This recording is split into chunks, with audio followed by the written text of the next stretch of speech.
Welcome back to Nostalgianomics. The Timmies want to know, Alex, when do we sell all these alt arts and these Sword and Shield booster boxes before it all inevitably goes to zero? Because I don't want to be stuck holding the bag. I'm not a bag holder, Alex. I want to realize my gains. I want to see my profits, and I want you to tell me where to put that money next. And I say, whoa, chill out there, Timmy. Just hang on. I got you covered. All right, we're going to figure this thing out together. We're going to talk it out. I think there's a lot of historical data we can look at with like cards, like sets. I think there's a very difference in the singles and the sealed product. And I also know that everything isn't sunshine and rainbows, and things will eventually level out and start to fall, which I think some of the cards are getting to that point, which I'll discuss here in a second.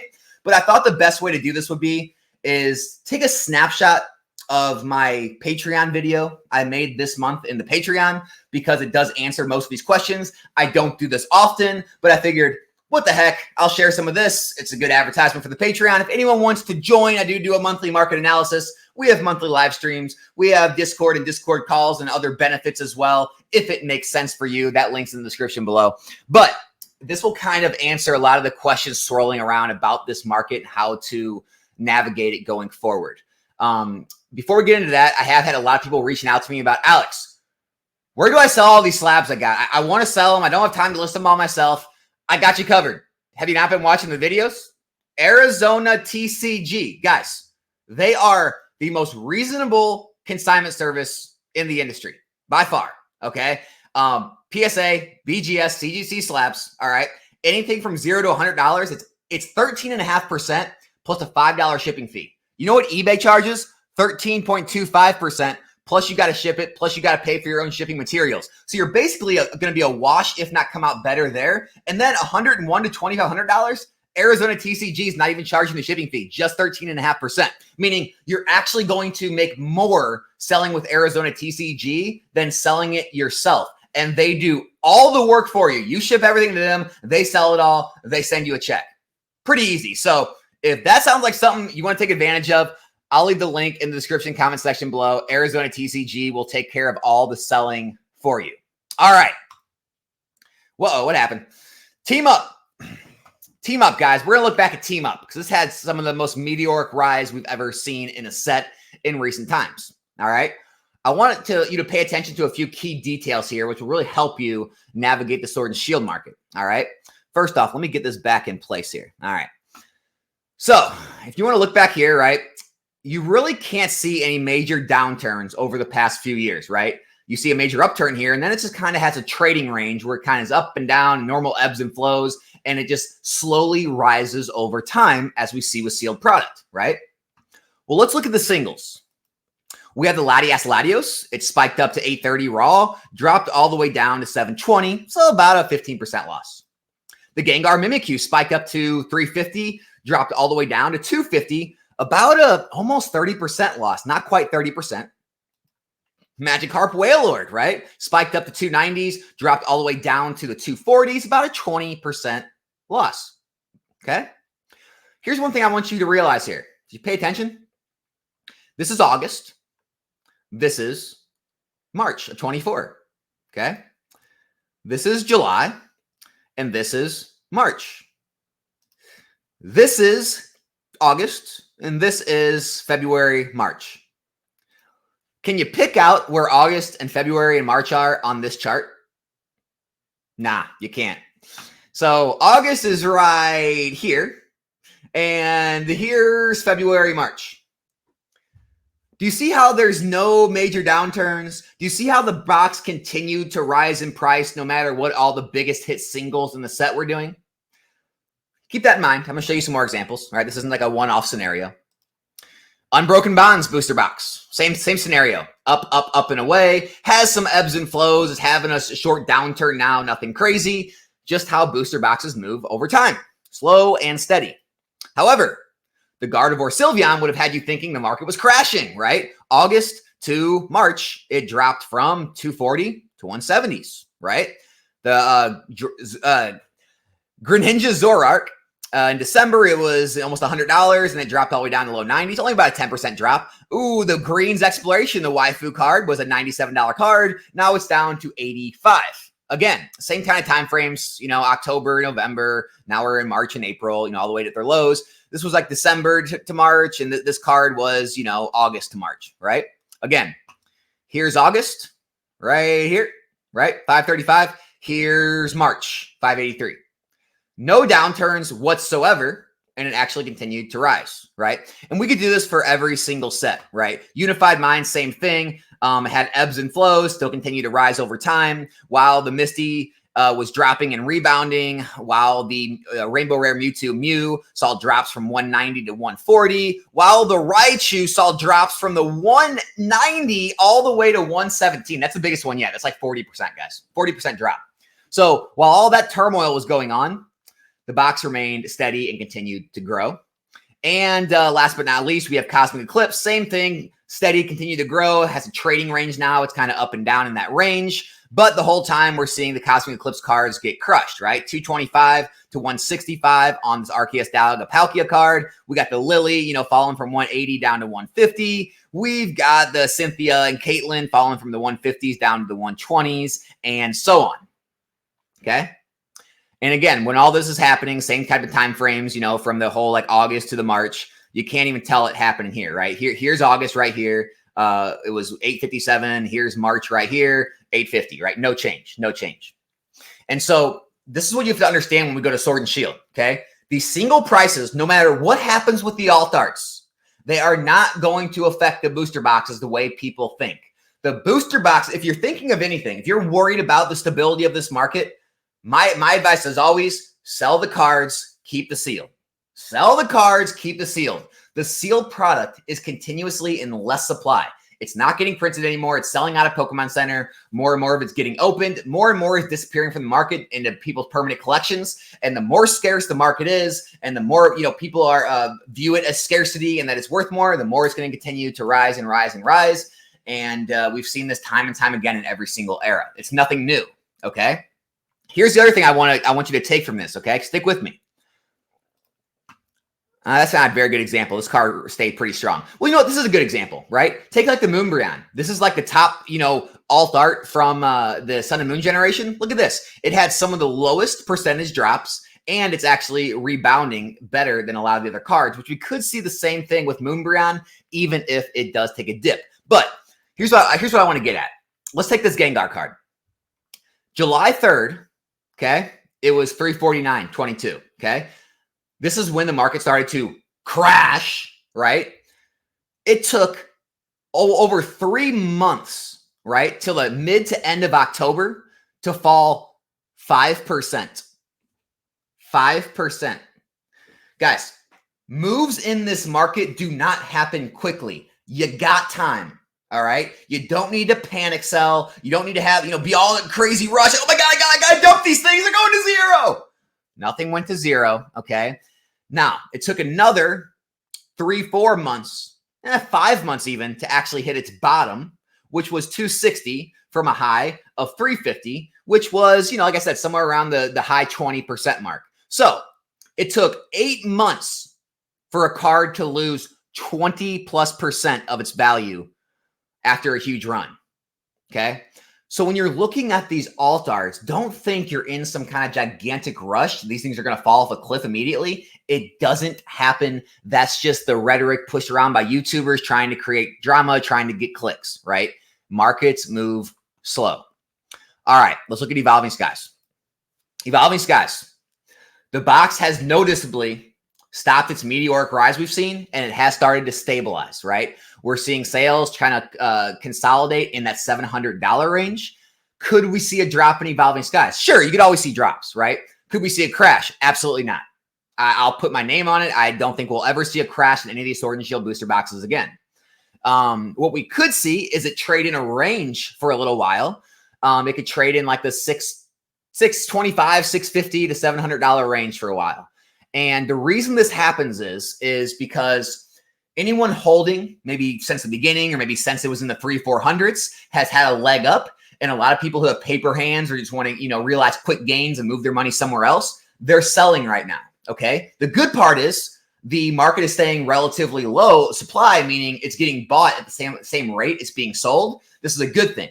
because once all the people who want to sell at this range are all, kind of brought out of the woodwork and they sell all their boxes, everyone who bought in at this range, barring some kind of, family struggle, medical debt, life event, they're going to be holding these boxes for the foreseeable future, at least till they get probably 900, 1,000 plus when they start considering taking a gain again. Okay. Also, everyone holding for the long term, they're not looking to sell now. They're probably not going to look to sell at 750, 800, 850. So I do see us going through a consolidation phase here where people start to take profits. They take that easy money, those quick tendies. But after this kind of pool of people gets flushed out, I think we will have another run to probably $1,000 box, if not more. I just don't know when that's going to be. So if you're wanting to hold this long term, you're worried about a short term dip. There can always be short term dips, but I would argue it probably won't even have a large enough dip to be able to sell now, pay fees and shipping, and then buy back in at a better price.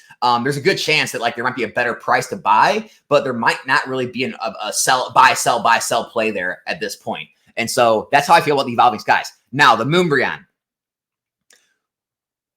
We may have the top in on Moonbryon. I said it. Alex is bearish. Tell everyone. Alex is a pessimist. Alex has lost his optimism for this market. It's not really the case for everything, but guys, we have seen a topping out, it looks like. We saw one crazy sale here at 1,500, but it looks like Moonbryon Raw topped out around $1,000. Those were kind of the top sales we saw, and now we're seeing a consistent downward movement into the low nines and even the eights. You'll see people starting to undercut each other now. You see more listings starting to appear on the market, and now we have the lowest list down at 920. Even large sellers, 500, 4,000 sales, they're starting to sell lower. It's not just the low volume sellers. And so we are seeing a downturn. We have finally hit that capitulation point where people are finally saying, you know what, it's too much. I'm going to move to something else, right? I'm going to wait for it to pull back. Another thing to look at, I talked about this before. You got to watch the total amount on the market. Now, this number has always been in the 40s and 50s for the past, month, 2 months. We're starting to see more appear on the market, and they're not disappearing as fast as they were. This is another telltale sign the tops may be in, and it may be time for consolidating and maybe even some drops. We were seeing listings rise way into the 1600s. Now it looks like people are undercutting each other. The lowest listing is now 15, and we are seeing auctions end in the 14s again. And so the Moonbryon may have reached its peaks for now. Now, again, could it come back? Of course it did. I mean, I can show you that Latios coming back. Look at this Misty's favorite, right? It was 184, dropped all the way down to the 160s. It's already recovered all of its value in literally just a few months. And so this is no way saying that Moonbryon is not going to be a great play for the future. But if you were holding, trying to make a play, if you have multiple, you were just looking, what's the right time to sell? Could be the right time to sell on some of these cards. All right. Lost Origin, same thing. Lost Origin is still seeing an uptick in the boxes. It does look like it may hit some resistance here in the 250 or under range. It's yet to be told. Lost Origin could keep running. I have a lot of faith in the box, but Garatina, it does seem to be topping out as well. If you look at the last sales data, it did look like it topped out in the high fours, $500 range. And now we are starting to see lower forward listings. We're starting to see them sell in the mid to low fours. So it could have topped out. The same thing with Garatina. It was there were $1,000 plus sales. I made a video about it. I said it was a $1,000 card, but now we are seeing just a massive amount of listings all come in, undercutting each other, going into the mid to low 900s, auctions ending in the lower 900s. And also there's a lot more results. Look, this is still a really low amount of results for the complete supply, but this was in the teens and 20s for Garatina for a while. So again, this is minuscule. This is slow, but whenever you start seeing the supply grow, the prices drop a little bit. That's when you can kind of say, okay, the tops may be in. Doesn't mean we're going to see huge drops. Going back to the Latios. I mean, this saw from the very tip top, it saw a 15% drop, right? If you got in anywhere in here, right, you maybe saw a 5% drop. So it doesn't mean these top hits are going to see massive pullbacks. It just means, hey, maybe if you've been waiting to buy, maybe it's going to come time for a buying chance for you. If you've been wanting to sell, you have some, maybe it's a selling chance. But it is something to keep an eye on, guys. Fusion Strike, same exact thing. It is starting to go stagnant. I do think Fusion, Chilling, all these boxes are going to trade in a range for a while, kind of that 225 to 250 range, until the people wanting the easy money get, flushed out of the market. They sell all their boxes to people that want to hold. Because you got to remember this, guys. Everyone buying right now, like all these sellers, they're finding buyers. All the buyers for these products are either collecting them, opening them, or investing in them. And that's going to be for the long term, probably till these hit $400 or $500 a box. And so once this little area gets flushed out of the market, these boxes will run again, just like we've seen with all the Sun and Moon boxes, right? The Gengar, it's actually continuing to see growth, actually. It's still hitting around almost $400 raw. And the auctions are still, look at this. We have a Gengar here at 789. We have 800. This is that auction going. Guys, we could see the Gengar push into the 800s. It's actually still growing. Chilling Rain, I just talked about that. It's going stagnant. It may trade in a range for a while. It's going to be good long term, I think. Blaziken, same way. The Blaziken is still growing. We're still seeing the Blaziken rip. It's still setting new highs with auctions and sales. It's already in the 600s. So I think what we're seeing is some of the alt arts that had the biggest rise, like the Moonbreon, the Garatina, people are starting to pull back. Because like we talked about before, when things hit that in boxes and cards alike, that 1,000 plus price point, it has people pull back. There's less people that either want to afford that or can afford those price points. And so people are starting to pull back into some of these alt arts that are either in the low hundreds or mid hundreds. And those are continuing to push. I do think we will see eventually, the Blaziken and this Gengar eventually have the same thing happen, start to level out and start to see some drops, but we're not there yet on those. And then I do want to talk about another thing.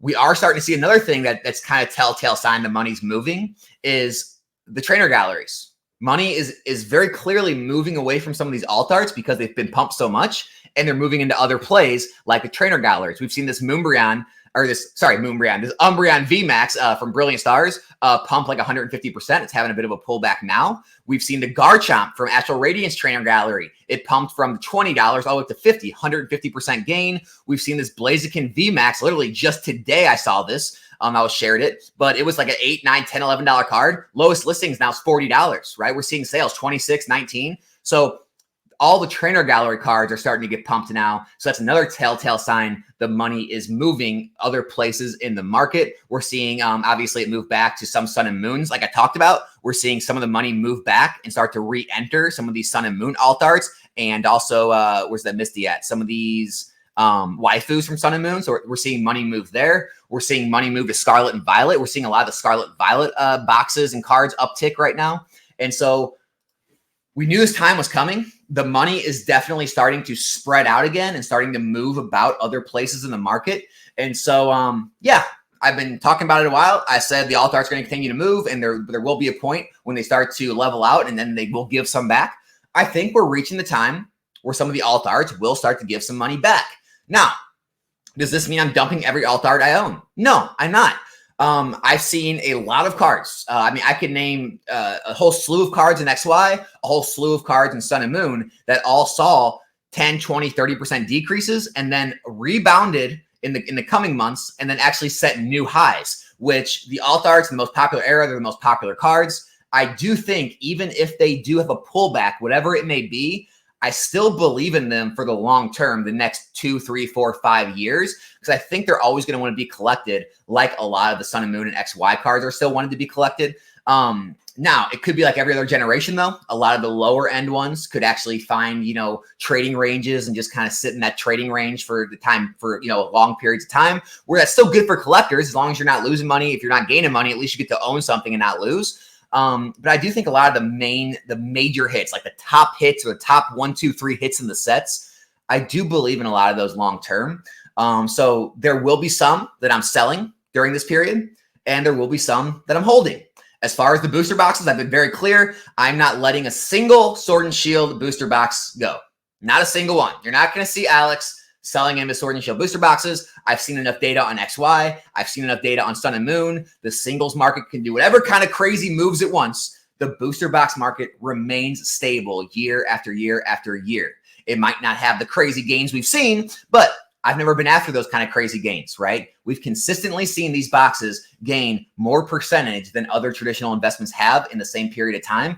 And that's why I continue to bank on. That's why I continue to hold the boxes. So that's kind of my synopsis, guys. I really hope it helped. I'm trying to be very realistic about what's going on in the market. Not trying to be some hype beast, tell you to buy, never sell. Everything goes up forever. Look at the graph. It goes, from left to right up. So there are definitely times to buy, definitely times to sell. And so hopefully you take something from this video and it helps you strategize how you're going to move in and out of your positions. Hope you enjoyed the video. I'll be back here in a new one soon.